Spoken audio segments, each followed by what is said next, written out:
신약성경 마태복음 2장 1절에서 12절까지의 말씀입니다. 신약성경 마태복음 2장 1절에서 12절까지의 말씀 제가 낭독하겠습니다. 헤롯 왕 때에 예수께서 유대 베들레헴에서 나심에 동방으로부터 박사들이 예루살렘에 이르러 말하되 유대인의 왕으로 나신 이가 어디 계시뇨? 우리가 동방에서 그의 별을 보고 그에게 경배하러 왔노라 하니 헤롯 왕과 온 예루살렘이 듣고 소동한지라. 왕이 모든 대제사장과 백성의 서기관들을 모아 그리스도가 어디서 나겠느냐 물으니 가로되 유대 베들레헴 이오니 이는 선지자로 이렇게 기록된 바 또 유대 땅 베들레헴아 너는 유대 고을 중에 가장 작지 아니하도다. 내게서 한 다스리는 자가 나와서 내 백성 이스라엘의 목자가 되리라 하였음이니이다. 이에 헤롯이 가만히 박사들을 불러 별이 나타난 때를 자세히 묻고 베들레헴으로 보내며 이르되 가서 아기에 대하여 자세히 알아보고 찾거든 내게 고하여 나도 가서 그에게 경배하게 하라. 박사들이 왕의 말을 듣고 갈새 동방에서 보던 그 별이 문득 앞서 인도하여 가다가 아기 있는 곳 위에 머물러 섰는지라. 저희가 별을 보고 가장 크게 기뻐하더라. 집에 들어가 아기와 그 모친 마리아에 함께 있는 것을 보고 엎드려 아기께 경배하고 보배합을 열어 황금과 유향과 모략을 예물로 드리니라. 꿈에 헤롯에게로 돌아가지 말라 지시하심을 받아 다른 길로 고국에 돌아가니라. 아멘. 담임 목사님 나오셔서 메시아를 만나지 못하는 이유라는 제목으로 설교해 주시겠습니다. 할렐루야, 반갑습니다. 감사합니다. 먼저 하나님께 감사와 영광을 돌립니다. 또 기도해 주신 우리 당의 장로님들 또 귀한 성도님들 감사하고 또 강단을 맡아서 수고하신 우리 손규정 부목사님 감사드립니다.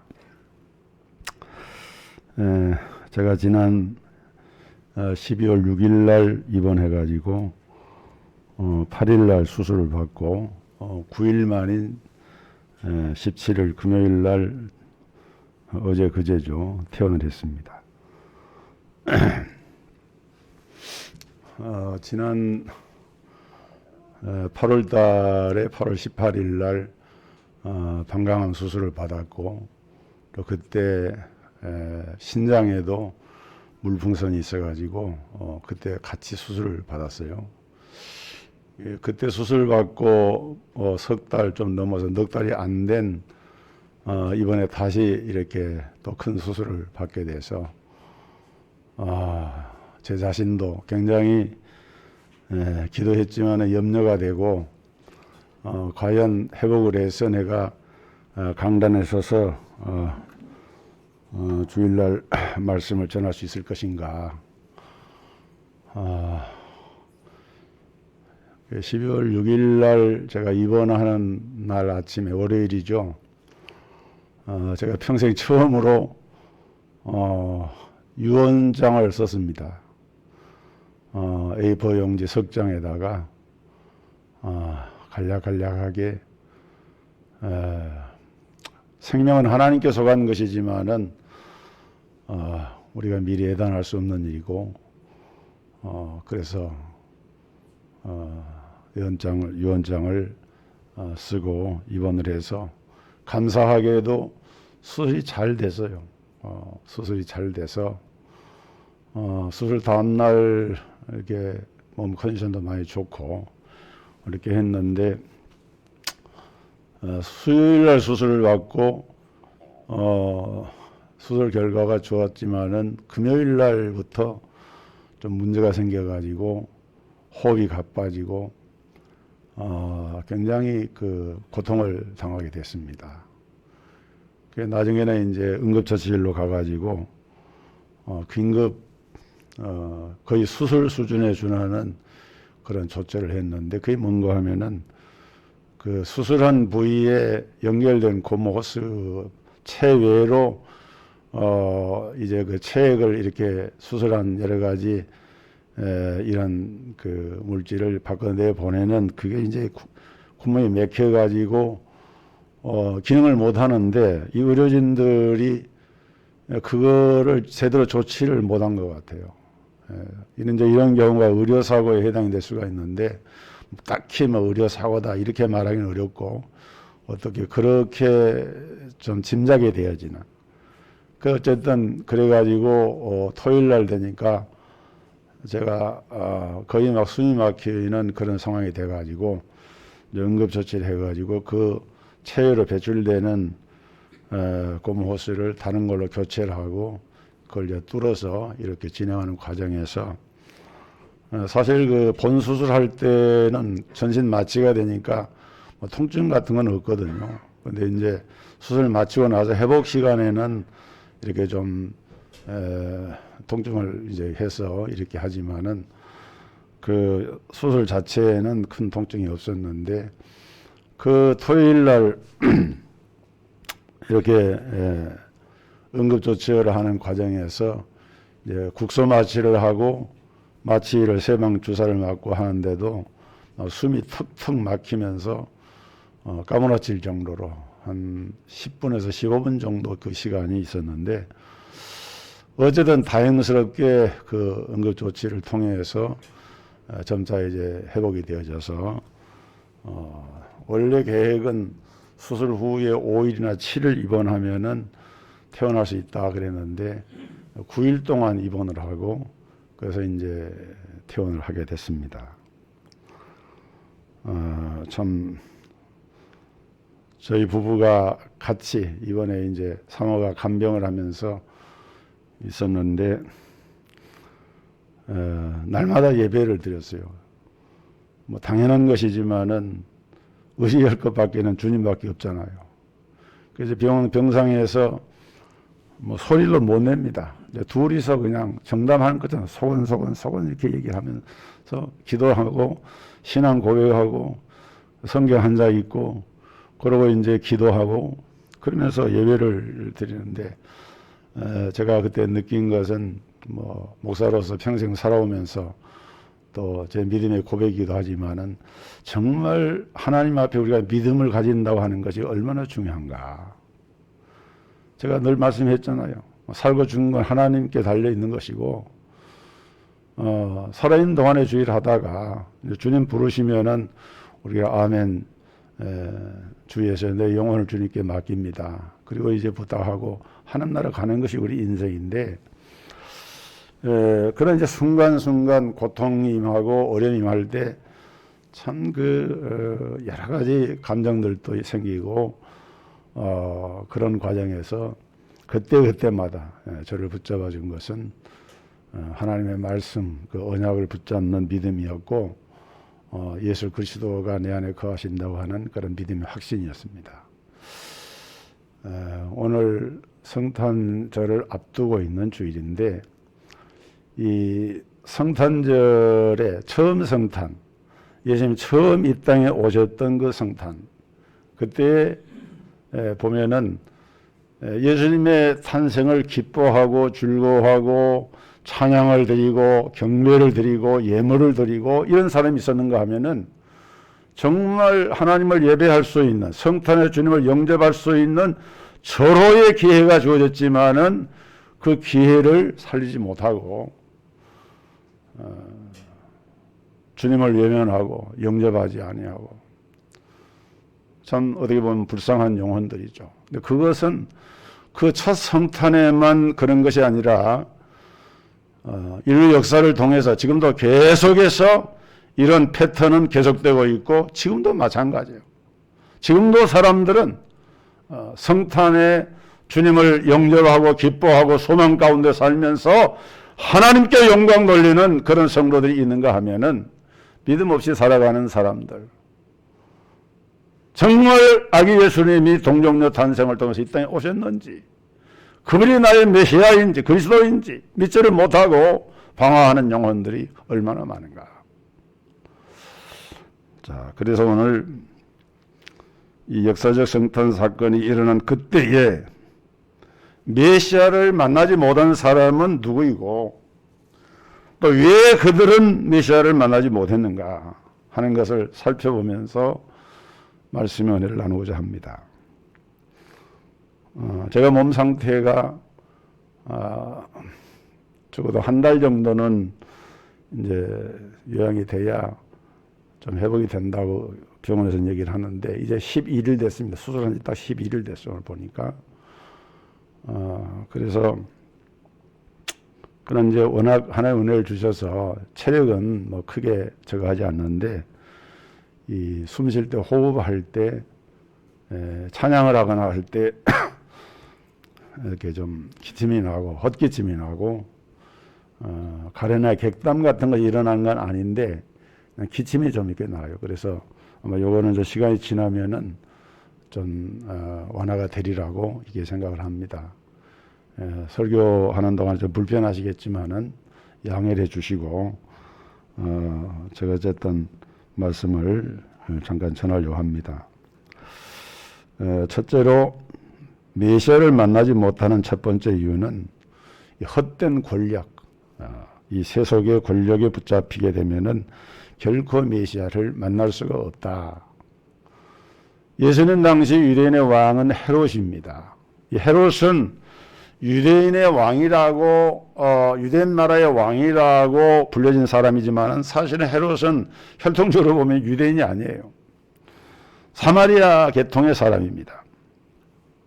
그런데 그 당시 이 로마 정권의 일종의 이제 허수아비로 실권은 로마 황제 아래에 있는 총독이 실권을 가지고 있고, 그러나 이제 총독이 다스리더라도 다른 민족을 다스리려고 보니까 그 나라에 좀 이렇게 세력 있는 사람들을 세워서 나라를 통치하는 게 일반적인 그 방법이거든요. 그런 왕이었어요. 근데 어느 날 동방에서 박사들이 찾아와 가지고 유대인의 왕이 났다. 우리가 그에게 경배하러 왔다. 이 소식을 들은 헤롯은 큰 충격을 받게 됩니다. 3절에 보면은 헤롯 왕과 온 예루살렘이 듣고 소동한지라. 왜 소동을 했느냐? 유대인의 왕은 보통 왕이 아니에요. 유대인의 왕은 메시아요 그리스도입니다. 성경에 예언된 하나님의 구원자로서 이 땅에 오시는 분인데, 그분이 오시면은 어둠에 있는 사람들의 빛을, 소망 잃어버린 사람들에게 소망을 주시고, 그리고 사망의 그늘에 얽힌 자들이 생명의 빛 가운데 나아가서 하나님의 구원과 생명을 누리는 그 역사를 일으키는 그분으로 예언된 메시아인데, 그런데 그분이 유대인의 땅에서 모든 이스라엘 백성들이 고대하던 이런 메시아가 오신다. 그렇기 때문에 놀랄 수밖에 없었습니다. 그래서 어떻게 대처를 했느냐? 7절과 8절을 보면은 이에 헤롯이 가만히 박사들을 불러 별이 나타난 때를 자세히 묻고 베들레헴으로 보내며 이르되, 가서 아기에 대하여 자세히 알아보고 찾거든 내게 고하여 나도 가서 그에게 경배하게 하라. 이 얘기만 가만히 들어보면은 헤롯도 메시아의 탄생을 기뻐하면서 경배하고자 하는 그런 생각이 있었던 것처럼 보입니다. 그러나 그 마음속에는 정말 그리스도 예수의 탄생을 기뻐하고 경배하는 것이 아니라 어떻게 하면은 이 메시아 유대인의 왕으로 나신 분을 제거할 수 있을 것인가 하는 음모가 그 마음속에 도사리고 있었습니다. 그것은 뭔가 하면은 지금 유대인 나라의 왕은 내가 왕인데 나 위에 또 다른 누가 왕으로서 나올 수 있다는 말이냐. 그래서 이 헤롯 왕은 메시아의 탄생을 두고 그 예수님을 자기의 중요한 정치적인 라이벌로 생각을 하고 당장 제거를 해야 되겠다 하는 생각을 합니다. 그래서 서기관과 제사장들을 불러다가 그 나실 메시아가 어디서 태어나냐고 물어요. 그 땅이 유대 베들레헴이라고 하는 것을 알려주니까 그것을 확인한 다음에 사람들 군사들을 보내가지고 그 난 때를 기준으로 해가지고 2살 미만의 남자아이들 전부 다 죽입니다.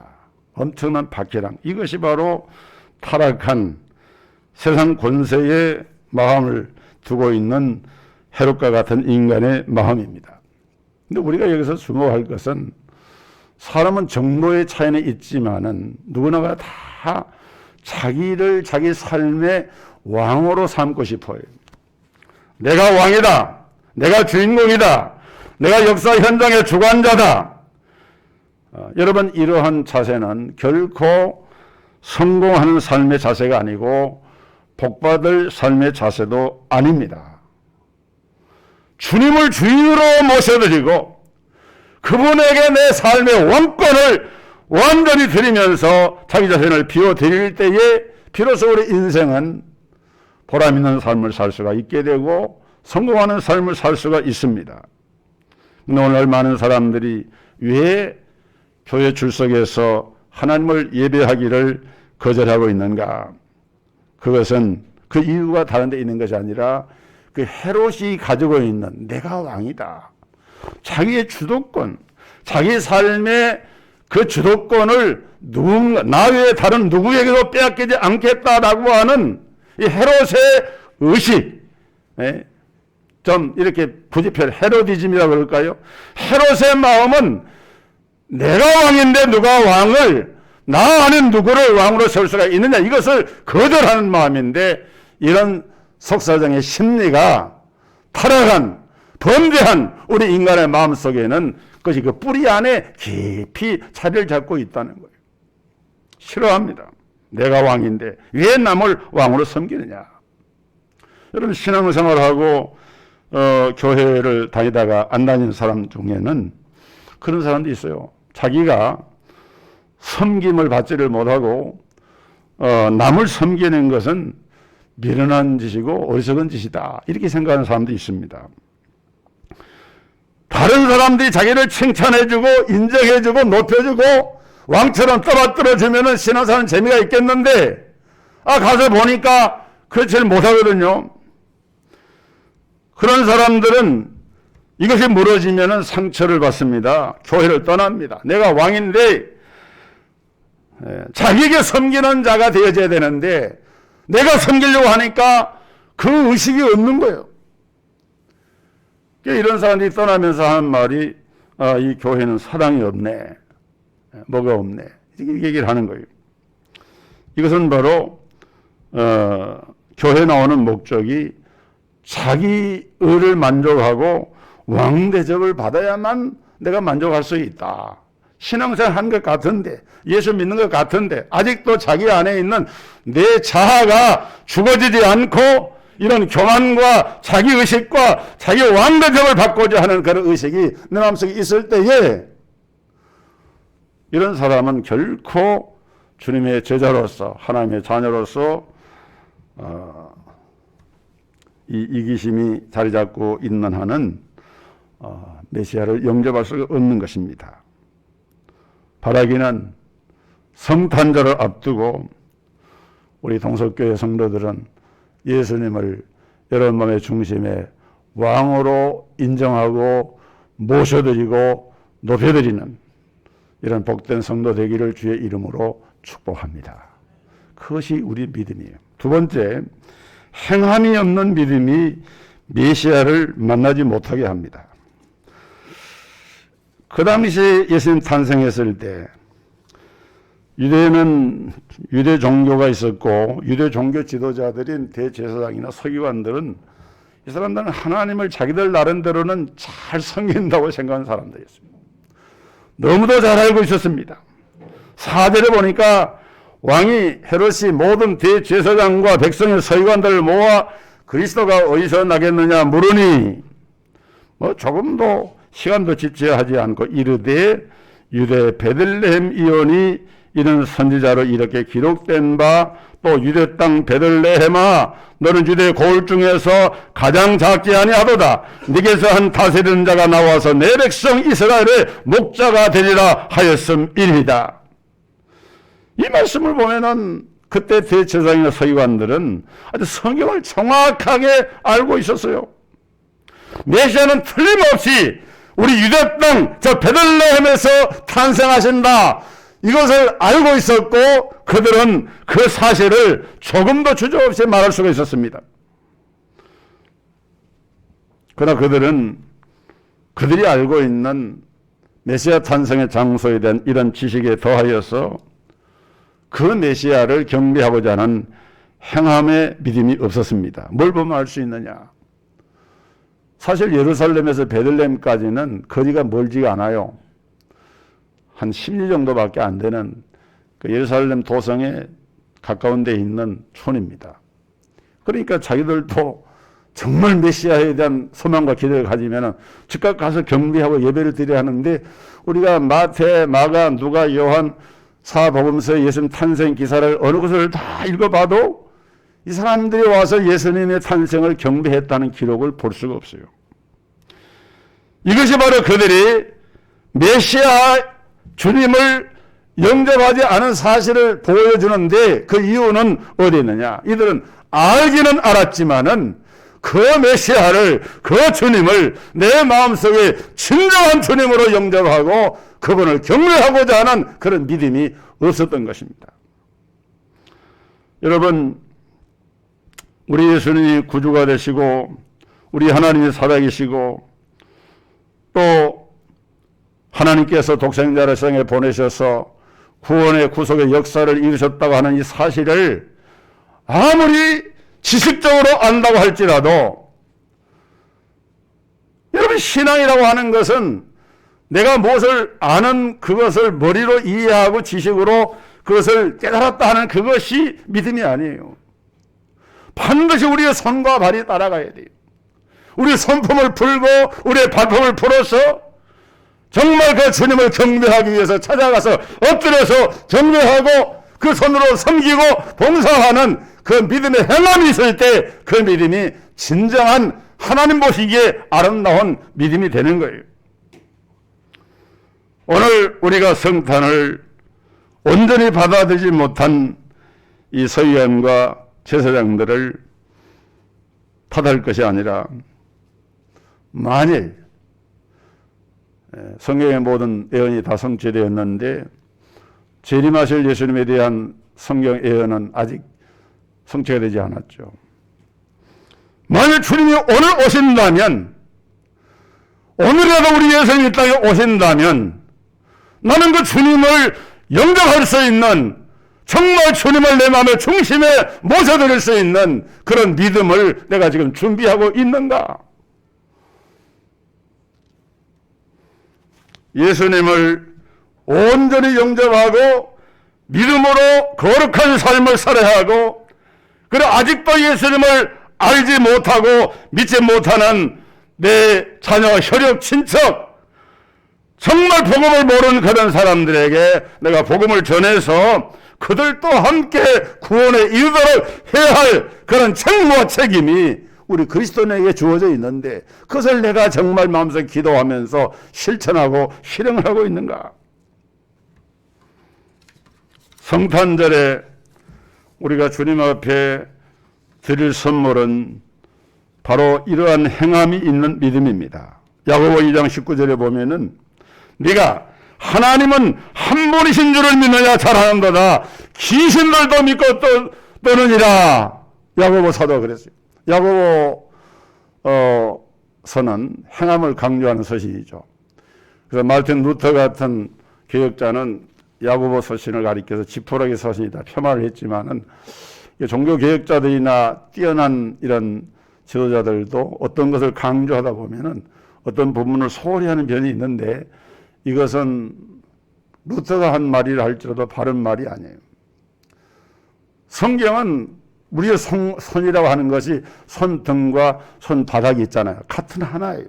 믿음이라고 하는 것은 우리가 믿는 믿음과 행함이 같이 겸할 때에 거기에 의미가 있는 거예요. 귀신들이 하나님을 믿는다는 거예요. 귀신들이 너희가 하나님은 한 분이심을 믿느냐 잘한도다. 귀신들도 믿고 떠느니라. 귀신들도 하나님을 믿어요.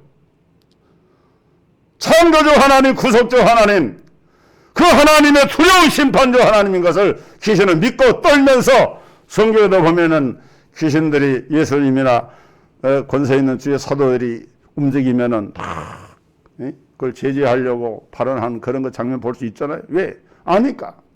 알지만은 믿지는 않아요. 또 행함이 없어요. 그 믿음이라고 하는 것이 진정한 믿음이 되려고 하면은 자기를 항복을 하고 하나님 앞에 자기를 들여서 온전하게 하나님을 섬기는 믿음으로 나아가야 되는데 귀신들은 그것이 없는 거예요. 그렇기 때문에 우리는 이러한 이 성경의 말씀에 비추어 볼 때에 알기는 하지만은 예배가 없는 사람, 알기는 하지만은 신앙 고백이 없는 사람, 알기는 하지만은 봉사가 없는 사람, 알기는 하지만은 섬김이 없는 사람, 그런 사람들을 향해서 야고보 사도는 잘한다. 그래, 너희 같은 그런 믿음은 귀신들도 가지고 있어. 그러면서 야고보 사도는 야고보 2장 26절에서 행함이 없는 믿음은 죽은 것이다. 사랑하는 우리 동석의 성도 여러분, 이번 성탄절을 맞으면서 진정한 믿음으로 아기 예수님을 만나고 경배와 영광을 주님께만 돌려드리는 행함이 따르는 성도들이 되기를 주의 이름으로 축복합니다. 이 믿음을 가져야 돼요. 세 번째, 재물에 매여 있는 사람들도 메시아를 만나지 못했습니다. 누가복음 2장 7절에 보면 첫 아들을 낳아 강보로 싸서 그 위에 뉘었으니 이는 사관에 있을 곳이 없음이라라. 그래, 잘 아는 얘기입니다. 예수님 탄생했을 때 요셉도 다윗의 집 자손인 거로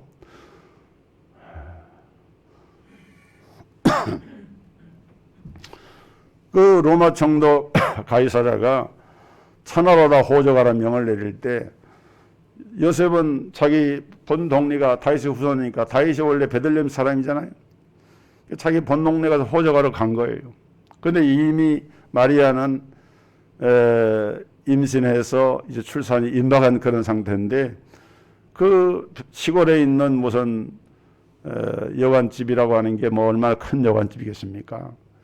그래도 각제손 외제손 손님들이 있고 하니까 방을 구했지만은 방을 얻기 어려운 거예요.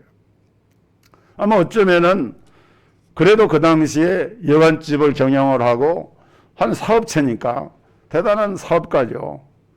그런데 조금만 이 사람이 조금만 좀 더 주의 있게 살펴봤더라면 다른 손님들을 좀 다른 곳에 배제를 하더라도 지금 이렇게 산기가 가까워 있는 눈으로 봐도 알 수 있을 것 아니에요. 그러한 요셉과 마리아 부부를 봤을 때 좀 측은지심으로 동정지심으로 이렇게 배려해 가지고 방을 주었더라면 어땠을까. 근데 그런 마음이 없어요. 왜?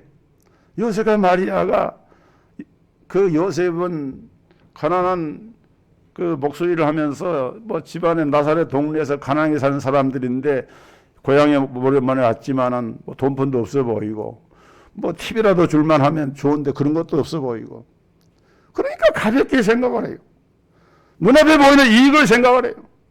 사업을 해서 돈 벌 것을 생각을 해요. 정말 영적인 사람이고 믿음의 사람이었다고 하면은 그때 만약에 이 여관집 주인이 마리아와 요셉을 자기 여관집에 한 방을 이렇게 해서 제공해 들었더라고 하면은 얼마나 좋았을까. 뭐 성경에 나오는 얘기는 아니니까 확정할 수는 없지만은 그 여관집 주인이 만약에 지옥에 들어갔더라면은 아마 지옥에서 껄껄했을 거예요. 그때 내가 그 마리아 부부를 그때 방으로 모셔야 되는데 구주 예수님을 모셔야 되는데 사람은 후회라고 한다는 지나간 건 소용이 없어요. 결국은 실패한 거예요. 왜 여관 주인이 예수님을 맞이하지 못했느냐? 아마 손님들이 미쳐오니까 바빠서 그랬을 것이고 또 몰라서 그랬을 거예요. 돈 버는 일에 너무 바쁜 여관 주인, 그 사람만 여기에 해당되는 사람인가? 오늘 우리는 우리 자신을 돌아보면서 오늘날 현대인들도 너무 바빠서 주님을 영접하지를 못해요. 그러나 실제로는 바쁜 것이 아닙니다. 진정한 가치를 몰라서 그래요. 아니, 바쁘면은 밥도 안 먹고 삽니까? 바쁘면은 잠도 안 자고 삽니까? 다 다른 것 하잖아요. 그런데 못하는 이유는 뭡니까? 바쁘다는 핑계로 하나님을 섬기고 예수 그리스도를 영접하는 믿음으로 살아가는 그 삶 자체에 대한 그런 가치 기준이, 가치 평가가 그것이 다르기 때문에 그래요. 너희는 먼저 하나님 나라 그의 의를 구하라.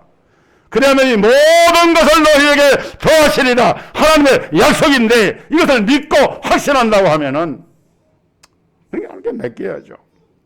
오늘날 우리 믿는 사람들 가운데서도 삶의 우선순위가 바뀌어진 분들이 많아요. 그래서 바쁘면은 우선 예배를 포기하고 하나님 만나는 것을 포기합니다. 결혼식이 있으면은 주일 예배 같은 거 그냥 포기하고 주저없이 포기합니다. 여관 주인은 몰라서 그랬다고 치고 과연 우리는 그렇게 해서는 안 되는 줄 알면서도 우리가 그렇게 행한다고 하면은 우리 주님이 얼마나 슬퍼하시겠는가. 오늘 우리에게, 나에게 예배라고 하는 것은 무엇인가? 주일 예배라고 하는 것은 무엇인가? 예수님은 정말 여있는 사람이나 믿는 것인가? 정말 바빠도 힘들어도 어떤 대가를 지불하고도 내가 주님을 경배하고 예배하는 것이 내 삶의 최고의 우선순위로 되어 있는가? 이것을 우리가 우리 자신을 향해서 점검해 봐야 한다는 거예요.